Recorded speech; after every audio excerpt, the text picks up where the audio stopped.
kulanti wanaagsan kusoo dhawaada barnaamijkeenan xogaa dunida ee aan ku soo gudbinno warbixinada Soomaalida iyo xogta caalamka ee degal kasta.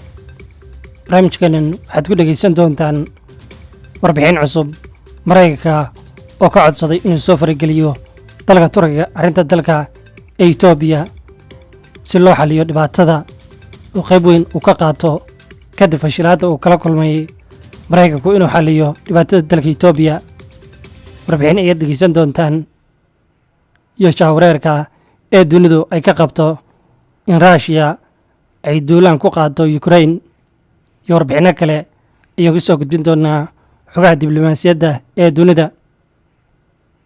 Washington ayaa ku dhawaaqday in ergeyga gaarka ee Geeska Afrika ee Mareykanka Jeffrey Feltman uu Khamiista u safri doono Imaaraadka Carabta, Turkiga iyo Masar si uu ugala hadlo taageerada caalamiga ah ee dadaalada diblomaasiyadeed ee lagu joojinayo dagaalka dalka Itoobiya. wakiilka sare ee Mareykanka ayaa ka codsanaya Imaaraadka Carabta iyo dalka Turkiga oo la aaminsan yahay in saameyn ay ku leeyihiin siyaasadda dalka Itoobiya si qayb ay uga noqdaan wadahadallada lagu xalinayo dagaalka dalka Itoobiya iyo in xaaladda lagu wajaho xal nabadeed. halka Addis Ababa ay ku dhawaaqday in gacanta ay ku dhigtay deegaano hor leh oo ay ka talinayeen jabhadda xoreynta Tigreega ee TPLF. qaramada midoobay waxay xaqiijisay bililoqo ay geysteen gargaarka bini'aadanimada gobolka Amxaarada. kooxda TPLF ku dhawaaqista socdaalka ergeyga Mareykanka ee Geeska Afrika Jeffrey Feltman waxay timi kadib markii uu fashilmay dadaalka hore ee diblomaasiyiinta Mareykanka iyo Afrika ee ay ku doonayeen in lagu joojiyo dagaalka u dhexeeya ciidamada dhexe ee dowladda iyo jabhadda xoreynta Tigreega iyo xulfadooda.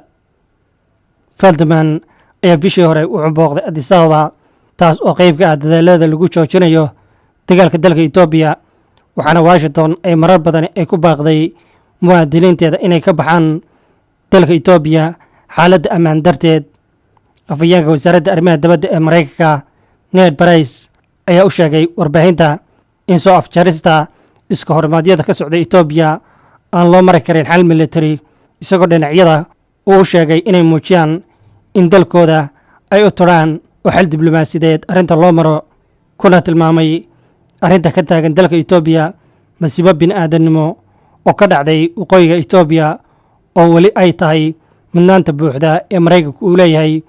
wuxuu ku celiyey baaqa Washington ee dhinacyada isku haya Itoobiya inay galaan wadaxaajoodyo lagu soo afjarayo dagaalkani ee qarxay bishii November ee sanadkii hore.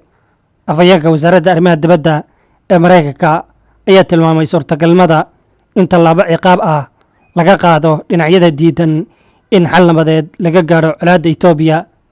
qorshahani ee ergeyga Geeska Afrika ee Mareykanka uu ku booqanayo dalka Turkiga waxay ka turjumaysaa saameynta dalka Turkiga uu ku leeyahay istaraatiijiyadda dunida, gaar ahaan dagaalka dalka Itoobiya, xilli ay in badan hadal hayeen warbaahinta dunida oo aan uga warranay xogeenna in Turkiga uu qayb weyn ka ahaa in wax laga bedelo dagaalkani markii Itoobiya uu siiyey 8 diyaaradood oo ah drones, kuwaas oo horey ay wakaaladda wararka Reuters u shaacisay in Itoobiya ay heshiis kula gashay dalka Turkiga, balse Turkigu ay si qarsoodi ah ay ku geysay dalka Itoobiya.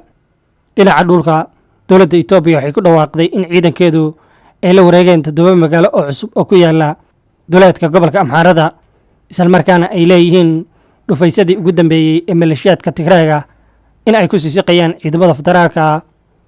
warbaahinta waxay sheegtay in ciidamada Itoobiya oo garab ka helaya cutubyo gaar ah ay ruqaansadeen gobolka ee Tigreega, waxaana arrintani ay timi kadib markii ra'iisul wasaaraha dalka Itoobiya Abiy Ahmed uu ku dhawaaqay in ciidamadiisu ay la wareegeen magaalooyinka istaraatiijiga ah ee Dhazi iyo Kabalje ee gobolka Amxaarada oo dib ugu laabtay Addis Ababa.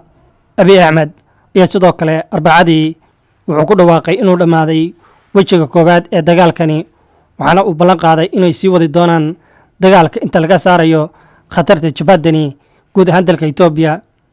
kooxii ugu horeeyey ee warbaahinta ajnabiga ah ayay u suurto gashay in gudaha ay u galaan gobolka Kemizi ee Amxaarada iyagoo u guurgalaya xaaladaha bini'aadanimada ee halkaa ka jirta, siduu soo wariyey telefishinka ee Al Jazeera ee Carabiga ah ee fadhigiisu yahay Dooxa. kooxda wariyaasha ah waxay soo xigteen in ka hor ay u suurto gashay in ay gudaha u galaan magaalada istaraatiijiga ah ee Shawrobit ee gobolka Amxaarada si ay ugu guur galaan xaaladda halkaa ka jirta kadib markii ciidamada dowladdu ay gacanta ku dhigeen. dhinaca kale afhayeenka xogayaha guud ee qaramada midoobay ayaa sheegay in gargaar bini'aadanimo oo aad u badan oo ay ku jiraan cunto carruur iyo nafaqo laga xaday lagana dhacay gobolka Kobolcha iyo Daisy. xatooyada raashinka oo si aad u dhacaysay barihii ugu dambeeyey qaramada midoobay waxay sheegtay inay isu beddeshay bililoqo baahsan oo lagu hayo bakhaarada ee gargaar bini'aadanimada ee ku yaala Kobolcha, waxaana la sheegay in arrintaasi ay ka dambeeyeen canaasiirta ciidamada Tigreega iyo qaar ka mid a dadka deegaanka. afhayeenka qaramada midoobay ayaa ka digay in dhibaatooyinkani ay uga sii dari karaan dhibaatooyinka nafaqadarrada ah iyo inay sii dheerayn doonto isqabqabsiga ee cuntooyinka waqooyiga Itoobiya, halka oo qiyaastii 9.4 milyan oo qof ay ku nool yihiin oo ay u baahan yihiin gargaar bini'aadanimo gobollada Tigreega, Canfarta iyo Amxaarada. wararka kale ee xogaha diblomaasiyaddana ciidamada dalka Ruushia ayaa laga cabsi qabaa in weerar ay ku qaadaan dalka Ukraine 7 sannadood ka hor ayay ahayd markii Ruushia uu qabsaday qayb ka mid ah waddanka Ukraine, isagoo ay baadhitaarayaan kooxaha goosadka ah oo dhul ballaaran kula wareegay bariga Ukraine. Ukraine waxay had la wadaagtaa Ruushia iyo midowga Yurub, hase yeeshee dalkani ka tirsanaan jiray midowga Sofiyeed ayaa xidhiidh dhaqan oo shacab oo qoto dheer wuxuu la leeyahay Ruushia, iyadoo luqadda Ruushia si weyn loogaga hadlo Ukraine. Ruushka ayaa muddo dheer ka hortaagnaa dadaalada Ukraine ay ku doonayso in ay ku biirto midowga Yurub. qodobka ugu muhiimsan ee dalkeenna waa in Ukraine aysan abid ku biirin NATO ama NATO aanay dhulkaasi soo keenin qalabkeeda.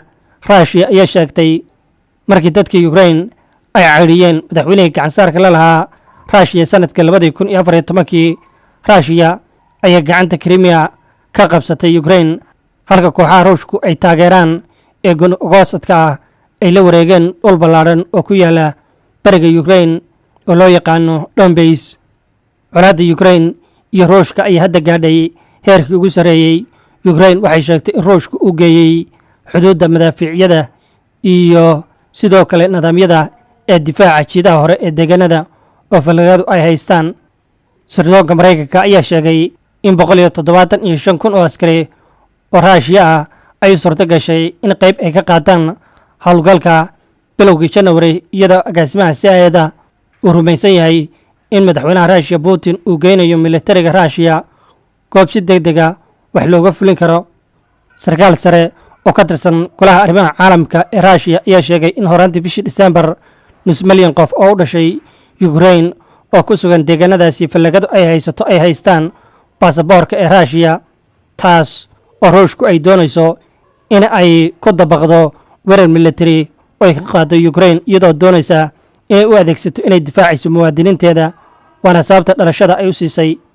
Putin ayaa ka digay in reer galbeedku aanay u soo gudbin khadadka casaanka ee Ruushku uu dhigay Ukraine. isbahaysiga militariga ee NATO ayaa leh iskaashi isdifaacida. xogayaha guud ee ururka NATO Jens Stoltenberg ayaa caddeeyey in taageero walba oo military ay la xidhiidho isdifaac. Britain ayaa lagu wadaa in Ukraine ay ka caawiso in 2 saldhig oo maraakiibta ah laga dhiso meel ku yaala badda madow oo ku taalla badda Oosif. hubka ka hortaga maraakiibta ee Maraykanka ayaa sidoo kale waxaa loo diray Ukraine, iyadoo sidoo kale 2 doomood oo ilaadada xeebaha ah oo Maraykanka uu siiyey ciidamada badda. Maraykanka ayaa caddeeyey inay ka go'an tahay in uu Ukraine ka caawiyo difaaca ee geygeeda, balse madaxweyne Biden ayaa sheegay in haatan aysan qorsho ahayn tallaabo military. xogeedna qaybta wanaga inta xogaa kale idiin soo gudbin doono. nabadgelyo.